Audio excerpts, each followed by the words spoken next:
Laura A. Grace here, the author of Dear Author, Letters from a Bookish Fangirl, Team Lines of Poetry collection, and Finding God Anime Devotional for Otakus, which is free on a variety of platforms. I'll leave a link down below in case if you'd like to check it out. Happy Friday, my friends! I'm so excited that you're here. I am so excited that we are doing a manga review of a digital series that is published by Kodnasha. It was so good, and I have sort of made a goal this year to catch up on all of my digital manga title series or digital manga series that I own on my Kindle, because there is a manga series that I'm really wanting to get, aka Mr. Bride. It just sounds really fun and really cute, but I told myself that I could not get any more digital manga series or titles until I read what I owned. So I think after reading this series, I have about 10 left. Though, confession, I did break that rule, I realized, when I pre-ordered well, now it's out now, but I did pre-order the digital manga title, Doing His Best to Confess, which I did a recent manga review. So incredibly good. It is a must read and a must own. But this was a series that I've had on my Kindle for over a year, and I finally read it. I read it during the monthly manga readathon, which was hosted by Somewhere Nice and Calm, and I think I forgot to look it up before this video, but it's either Pinky Pocky Manga or Pink Pocky Manga. But they host a monthly manga readathon, and I read this the first 2 days of the readathon, and I was really shocked because my goal was to read it over the course of the week.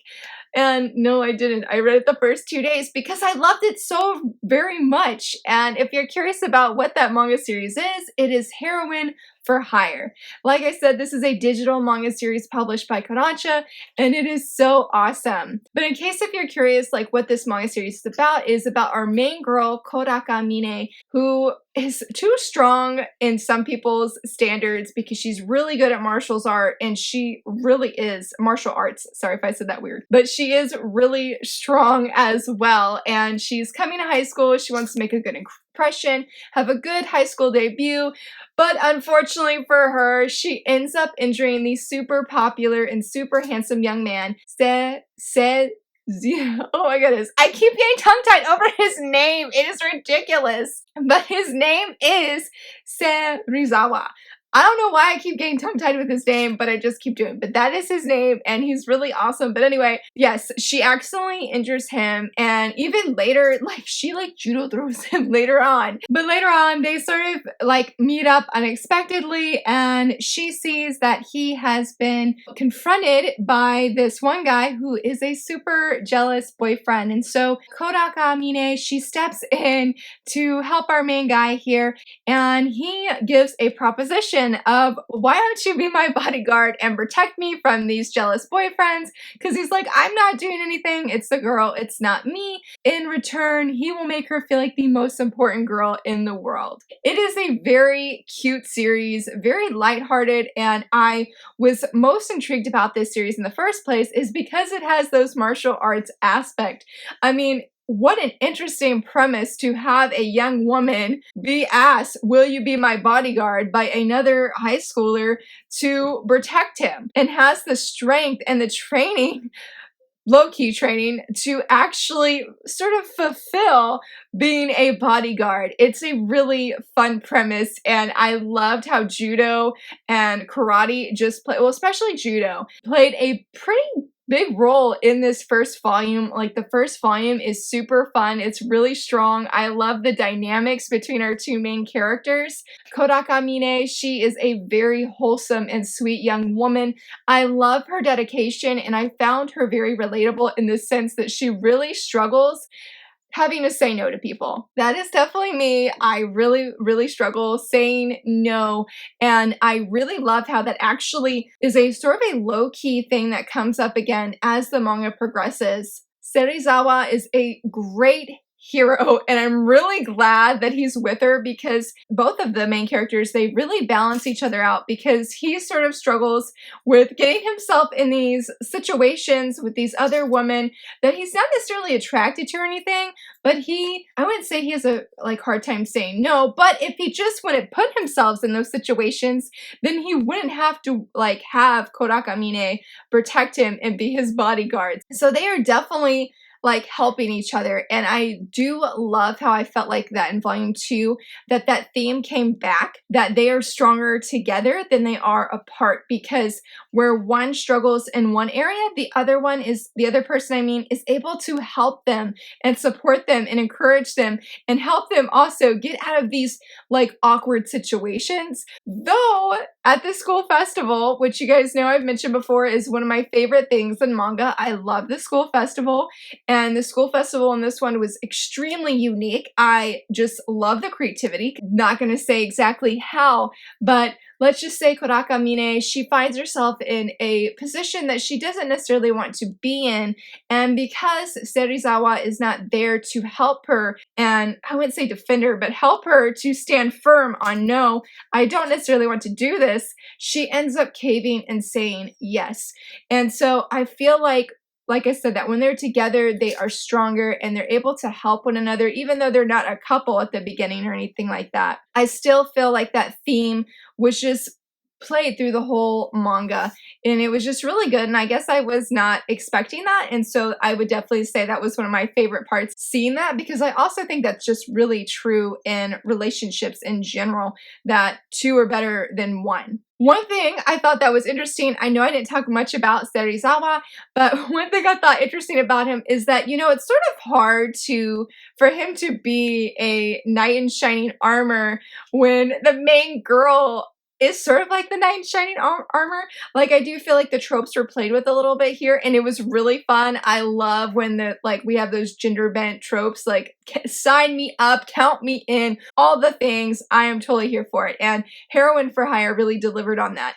And so I feel like because of we have this gender bent role, that there would be the possibility that Serizawa would look like a weakling, and I suppose he is sort of weak in maybe like the physical way. I don't know. I didn't see him as weak, but the reason I mention this is that I did think it was really well played by the mangaka to still make him look like a hero and knight in shining armor, because of what I just said. Like, I mean, Kodaka Mine, she's already sort of a knight in shining armor, and for the hero to not look completely incompetent and weak, that the manga just did a great job. And I think that actually went more into the second volume than the first volume. But the second volume was great. That has all of the shoujo feels, all of the like heart-stopping moments, butterflies in your stomach, like, oh, they were so adorable and precious to watch on page. Oh my goodness, I absolutely loved it, because they were just, oh, they're so wholesome and they're so cute, and I just really, really like them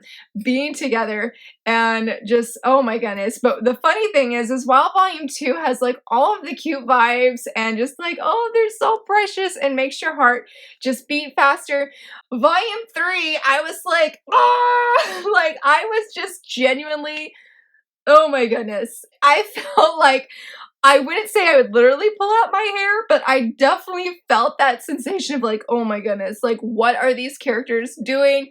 And it wasn't necessarily the characters, it was the things going on around the characters that was just like, oh my goodness, oh my goodness. And this series reminded me why I like having a whole series completed before I start reading it, because those cliffhangers, especially at the end of volume 3, make you desperate. You know what I mean? Like super desperate. And so I was really glad that I had volume 4, because as soon as I finished volume 3, I was already going on to volume 4. Usually like after I like read a manga title, I go and review it, which I have mentioned in my video of how do I review manga titles and such and manga series. But with that one, between volume 3 and volume 4, I needed to know what was going to happen next for these characters. That was a really good, gradually like increasing the tension and the feels and the vibes, just all of it. All of it. Very, very good though. Very, very good. And I found myself super invested. I really liked how the series progressed, because one thing I do want to mention, in case if like you two also really liked like the sports aspect or the martial arts aspect in stories, for this one, like I said, the martial arts aspect, that volume 1, it's very strong, but as the series progresses, it's not as prominent as it was in the first volume. I found it had enough where I was still really happy with it. The fourth volume I felt had the least amount, and we'll talk about that in a few minutes. But I felt like as the series progressed that there was this natural transitioning, because one of the things is, I won't say exactly what it is because it is a spoiler, but Kodakamine had been told something that was really awful, and it involved about her not being a girl for certain reasons. And that was sort of, I think, at the back of her mind with her interactions with Serizawa. And that ties into what I said before of like, I love how there's this theme of two are better than one and that they're stronger together, because Serizawa, I loved how he really does help with Korakamine's confidence, and not just as a love interest. Like, I feel like that's a natural thing that can happen when, you know, two characters like each other, because that's true even in real life. But I felt at that point, just as friends, that I loved how he really genuinely cared for her and wanted her to have this self-confidence in herself as a girl. And so, because this is sort of a very, I feel like, a low-key issue or thing that is discussed, it does come back in volume 4, and I just sort of realized how like that all ties in, because I did not make that correlation in the volume 4 with a certain chapter. I did not make that correlation until now, but I think that Korakamine's confidence is a very low-key thing that is discussed, and I actually wish that it had been discussed more, and I think it could have if the series was longer. But it was awful what she was told that made her not be as quite as confident. Though she does say later on that it's sort of like a blessing in disguise, because it did lead her to trying harder in like with judo and whatnot, and to give it her all and go from sort of like, I'm pretty good at this, but I'm not gonna really try, to I'm gonna give 100% and even more than that to be better at this and grow. I feel like that was a little bit rambly there, but I was trying to say that I'm really glad that Serizawa, that he genuinely cares for our main girl just as a girl, and just wanting her to realize that she is special and that she can be confident in herself. And again, that goes back to the final volume, and I do wish that the final chapter could have been a little bit longer.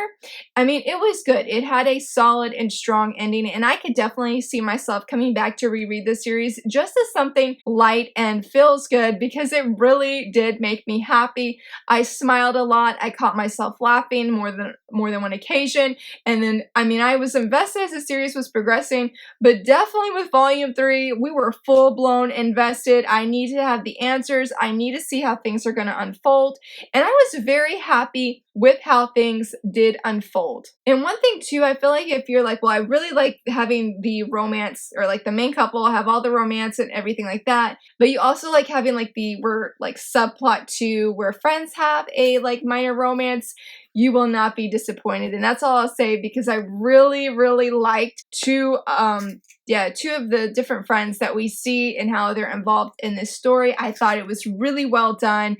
And even though they don't get much page time, I was just happy when they were on the page, and things happen, mistakes are made, and there's some good humor parts that were involved as well. Now, while it is not a huge part of this manga, and I was thankful for it because I'm not a huge fan of having a love rival step up on the stage, I did like how the love rival aspect was handled. I thought it was very refreshing to see where there's this love rival that gets, you know, more or less shot down, but not in a rude way, and that they don't have an unhappy ending. Like the way it was done, you're sort of like, okay, this guy is going to heal. This guy is going to be able to move on. And it was really, really good. And I mainly wanted to bring that up because I felt like it was very realistic. Like this wasn't a, like, we're just going to drop this dude in so he'll cause problems. Because it did cause, you know, some questioning and some doubting and whatnot. But I don't know, I thought it was just a really, like, if we're going to have a love rival, like, it made sense to me of why we did. And I liked the little bit of backstory that we had with this particular character. And just how it ended, I thought was really, really well done. It was really good. And I was glad too that when I was just happy to see some of the reviews that actually somebody had mentioned that this was a good way for the love rival, and just it was a good situation. I mean, yes, it's a bummer for him that maybe he didn't win the main girl, but still, it was still handled very well. And I just had to mention that, even though it's really small. The artwork was really pretty. I love how it's very airy and just very light, and I thought the action scenes with the martial arts was well done. It made sense to me, and I could see the movement, which is always a big thing for me because I sometimes personally struggle with that a little bit. So I really like that, and just the art was just awesome. I know I like forget to mention that all the time if I like the art in manga because I always talk about the story, but I really did like the art in Heroine for Hire, and the covers are awesome. Like, I'm not really sure which one is my favorite cover because they're just all really fun. Maybe the fourth one is my favorite one because it's just funny having her holding him, and I loved how that actually does play a role in that in particular volume. That was really good, and it made me laugh, and it was just a strong way to conclude some things. I did good there. I almost said spoilers, but overall, this was a great series. I definitely could see myself rereading it again, and I highly recommend it if you just want something for a fun adventure and just some fun with some characters where there's, I would say, not too much investment. There's definitely investment in these characters and their lives and their romance, all of the feels and all the vibes, but it's just a happy series, and like I said, it's one I could see myself coming back to read again. Let me know, have you guys read Heroine for Hire, and what are some manga that you enjoyed that have like the gender bent tropes? I would love to hear what some of those manga titles are. And if you enjoyed this video, please give it a thumbs up and subscribe, and thanks so much for watching. Bye!